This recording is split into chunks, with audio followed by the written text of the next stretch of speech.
पौर्णिमा किचनमध्ये आपलं स्वागत आहे।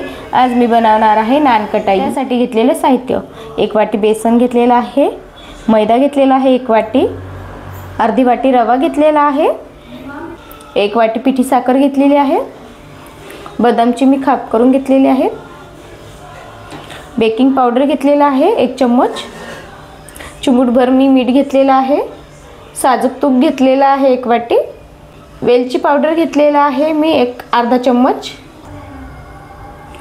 मैदा घेते, बेसन पीठ, मैदा बेसन पीठ मी चाळून घेतलेला आहे, रवा पण मी चाळून घेतलेला आहे, पिठी साखर,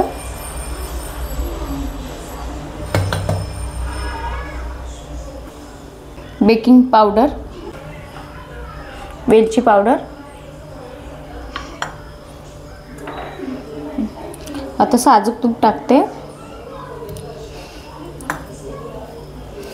असं चांगलं मळून घ्यायचंय, थोडं थोडं टाकत राहायचंय।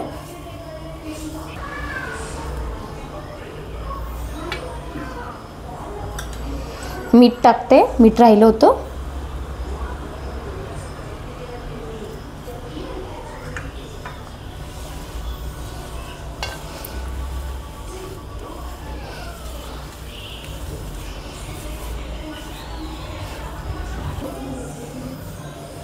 आता याचा गोळा तयार होतोय।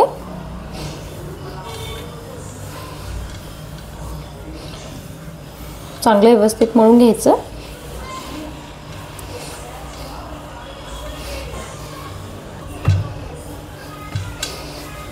मळून झालेलं आहे पीठ। आपण आता छोटे छोटे गोळे करायचे।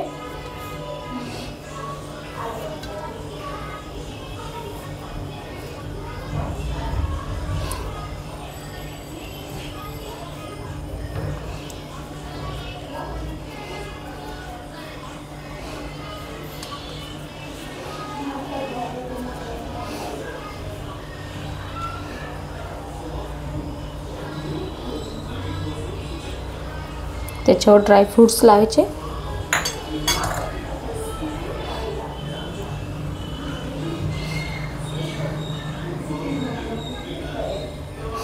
आता मी एका ताटात ठेवते।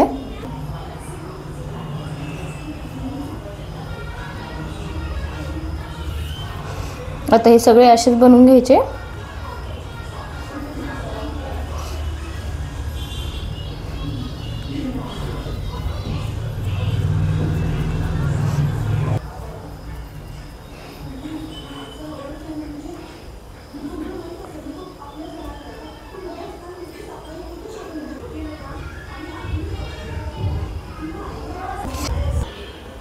कढईमध्ये मी 1 वाटी मीठ टाकलेलं होतं।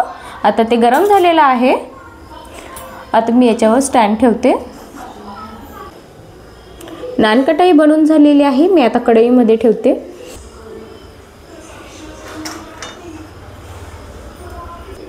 आता मी झाकण ठेवते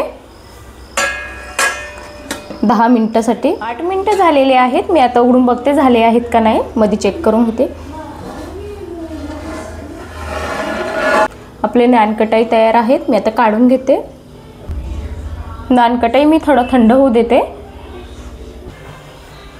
आपली नानकटाई तयार आहेत, मस्त झालीत क्रिस्पी।